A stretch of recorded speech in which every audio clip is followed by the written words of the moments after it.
O Foro de São Paulo chegou ao fim? Quem vai responder a pergunta que vale US$ 1 milhão é o analista político Paulo Henrique Araújo, do canal PH Vox. Em vídeo publicado no X, Edmundo Gonzalez se declara presidente da Venezuela e exige que as Forças Armadas reconheçam sua vitória. Vamos então dar boa tarde ao nosso querido PH Vox, já está aqui conosco no telão. PH, é sempre uma alegria tê-lo conosco aqui no Jornal da Oeste. Seja muito bem-vindo, boa tarde. Obrigado, Geisiane. Alegria toda minha, sempre um prazer. Boa tarde a toda a audiência da Oeste. PH, quero começar então com essa pergunta aí, que está valendo um pouco menos que a captura do Maduro, que estava na casa dos 50 milhões, mas está valendo também dólar. O Foro de São Paulo, ele será extinto? A gente sabe que a liderança principal do momento era justamente o Maduro, porque ele tinha ali todo o aparato da Venezuela sob comando dele, ele tinha o legado do Chávez, aquele legado cubano. Então a pergunta de US$ 1 milhão. O Foro de São Paulo foi pelo menos abalado com essa captura do ditador Nicolás Maduro? Olha, abalado ele foi bastante sim, tá, Geisiane? Mas ele ainda não está no caminho de terminar, não é algo tão fácil, porque o Foro de São Paulo ele se utiliza tanto da estrutura política, das estruturas diplomáticas, mas também das estruturas criminosas, né? E esse aparato aí, o longa-manos é diverso, passa por guerrilhas, passa por grupos, né, de narcotraficantes, isso passa também por grupos terroristas como o Hamas e o Hezbollah, alianças com regimes que trabalham de maneiras dúbias, como a Rússia de Vladimir Putin e também o Irã dos ayatollahs. Então é uma coisa muito mais complexa, porém isso sim teve um grande abalo. A gente pode dividir aí o Foro de São Paulo em três eixos, um tripé, né? Nós temos a inteligência e a coordenação do movimento revolucionário através do Foro de São Paulo vindo do Partido Comunista Cubano. Ali é o centro ideológico, é o centro de inteligência, haja visto que mais de 30 agentes cubanos morreram, foram eliminados ali na captura do Maduro pelo exército americano. A Venezuela é o centro operacional, tá? Então ali é onde nós temos as artérias, onde corre também a questão política, tá? As decisões políticas, onde corre toda a questão que envolve o crime, tráfico de armas, tráfico de drogas, garimpo ilegal, garimpo e extração ilegal de mercúrio que tem acontecido dentro do Brasil por agentes venezuelanos. Então são vários os caminhos, tá, que aí você começa a cortar da onde o dinheiro irrigava e era lavado. E aí nós temos a última parte desse tripé, que vem da parte diplomática. Eu vi que agora há pouco até citaram o Grupo de Puebla. O Grupo de Puebla ele é especializado principalmente, né, nessa linha diplomática capitaneada pelo Brasil, e tem um polo muito importante dentro da Argentina que é dedicado ao lawfare, porque existe uma ala ali do Foro de São Paulo que vem trabalhando muito para a instrumentalização da justiça dentro dos países para eles conseguirem avançar com esse poder além do poder político. Mas sim, respondendo a sua pergunta, o abalo foi grande e eles estão talvez no momento mais frágil da história desse grupo que já tem 35 anos. Tendo em vista a conexão do Foro de São Paulo com o narcotráfico, narcoterrorismo, a gente lembra aqui a questão do Pinochet, quando ele foi capturado também pelos Estados Unidos, esse tráfico, digamos assim, migrou ali para a Colômbia, todo aquele caso do Escobar, que depois também foi capturado pelos Estados Unidos, sempre o DEA ali trabalhando na América Latina. A minha pergunta é, esse abalo no Foro de São Paulo, essa relação aí, pode ser um fator que vai conter essa imigração do narcotráfico na América Latina?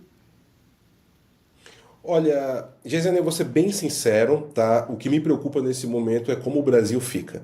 O Brasil tem uma fronteira extremamente porosa, difícil de você controlar, haja visto que boa parte da nossa fronteira ela é de selva, tá? Principalmente ali na tríplice fronteira entre Brasil, Peru e Bolívia, e já é ali um ponto de interesse dos Estados Unidos já há um tempo por conta dessa porosidade. E a gente fala também aqui da tríplice fronteira, onde já há uma afluência muito grande de décadas ali do tráfico internacional de armas, tráfico internacional de drogas e também a lavagem de dinheiro através das fintechs. E nós temos aí o próprio Hezbollah, e isso já foi desbaratinado ainda em 2024, investigações vindo do Ministério Público de São Paulo, onde mais de 500 milhões já teriam sido lavados em uma ligação entre o Hezbollah e o primeiro comando da capital. Inclusive, existe até uma promessa de recompensa do governo americano de 10 milhões de dólares para qualquer pessoa que possa dar informações que ajude a derrubar essa organização de lavagem de dinheiro através de fintech ali na Tríplice Fronteira, que envolva o Hezbollah, e ainda eles dão a garantia de você conseguir, né, entrar para o programa de proteção a testemunhas e morar nos Estados Unidos. É um bom acordo, né? Acho que muitas pessoas aí assinariam 10 milhões e sumir, né, legalmente dentro dos Estados Unidos. Então isso causa uma preocupação, porque os portos brasileiros, eles também são rotas, tá, do envio e escoamento do tráfico de drogas. Existe essa operação, a Operação Arpão do Sul, no Caribe, dos dois lados, tanto do Pacífico quanto do Atlântico, que os Estados Unidos vêm fazendo, mas boa parte da droga que é escoada para o Oriente Médio, para o leste europeu e também para a Ásia, sai bastante dos portos brasileiros, tá? Então precisa ver como que vai ficar essa questão, como que as autoridades brasileiras vão trabalhar em cima disso, isso sem contar a imigração ilegal também de elementos criminosos que podem entrar no Brasil ali através de Roraima. Eu vou trazer aqui para nossa conversa a nossa querida Fabi Barroso. Fabi, sua pergunta ao PH Vox.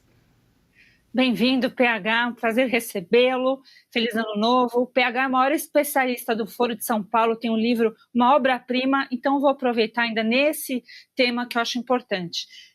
PH, quem você acha que pode ocupar este lugar que o Maduro ocupava no Foro de São Paulo? A gente não está falando de Venezuela, a gente não está falando necessariamente de narcotráfico. E eu tenho assim, eu acho que você vai dizer que pode ser o Lula, e eu temo por essa resposta.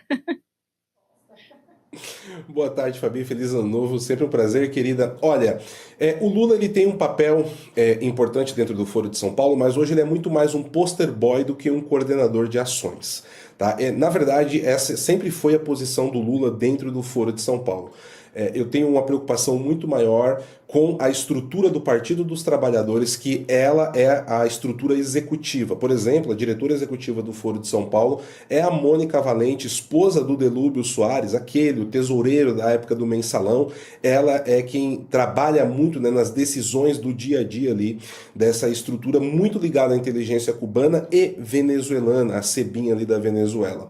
O Lula, ele está numa posição que ele não pode assumir, né, essa atribuição hoje, porque o Brasil, como eu disse anteriormente, ele tem esse papel diplomático, ele é a face bonita que coloca o terno e a gravata dentro dessa estrutura toda que nós temos, institucional, vamos colocar assim, do Foro de São Paulo. Se ele assume esse papel, ele vai estar numa posição que pode até prejudicar os projetos internos que envolvem o PT e os seus aliados. Vale lembrar que o PT, nos últimos 2 anos, assinou diversos acordos de cooperação junto com partidos comunistas do mundo inteiro, como Vietnã, China, Cuba, e em todas essas assinaturas, se vocês buscarem as fotos, está lá Gleisi Hoffmann e ao lado dela Mônica Valente, diretora executiva do Foro de São Paulo. Então, estruturalmente, o PT já tem esse papel, acredito que ele vai se aprofundar, ele vai ser muito mais necessário. Um outro nome que poderia ser importante, mas está numa situação muito complicada, é a do Gustavo Petro, presidente da Colômbia. Ontem, Donald Trump ameaçou abertamente de realizar uma operação similar do que aconteceu na Venezuela e capturá-lo. Hoje ele respondeu desafiando Donald Trump a ir dentro da Colômbia capturá-lo, tá? Hoje aconteceu então esse entreveiro entre os dois. O Donald Trump disse que soa muito bem para ele uma operação dentro da Colômbia. Nós temos Díaz-Canel, que é o ditador cubano, mas que também ele já tomou essa posição. Ontem ele fez um discurso muito forte contra os Estados Unidos, contra a doutrina Monroe, denunciando assassinatos e crimes contra a humanidade por conta dos cubanos, os agentes cubanos que foram eliminados. O Daniel Ortega, da Nicarágua, ele está muito adoentado, tá? Ele já está passando o poder para o filho dele. Então, isso é uma questão também que vai ficando no ar. As lideranças mais fortes, mais midiáticas do Foro de São Paulo estão todas morrendo. E o poster boy, que ainda persiste, que é o Lula, ele está um pouco amarrado. Se ele assumir com muita força essa posição, ele não vai conseguir manter a sua estrutura de poder, mesmo dentro do Brasil, no ano eleitoral. Por isso que eu digo que, pelo menos no ponto de vista de publicidade e propaganda, o Foro de São Paulo está numa situação bem complexa hoje. PH, muitíssimo obrigada pela presença aqui no Jornal da Oeste, mais uma vez aqui honrando a gente com as suas palavras, com o seu conhecimento aqui a respeito de todo esse conflito geopolítico. Muitíssimo obrigado. Tanto a Revista Oeste quanto o Jornal da Oeste estão sempre à disposição, sempre de portas abertas para recebê-lo. Tenha uma boa tarde. Boa tarde, querida. Alegria toda minha, sempre à disposição.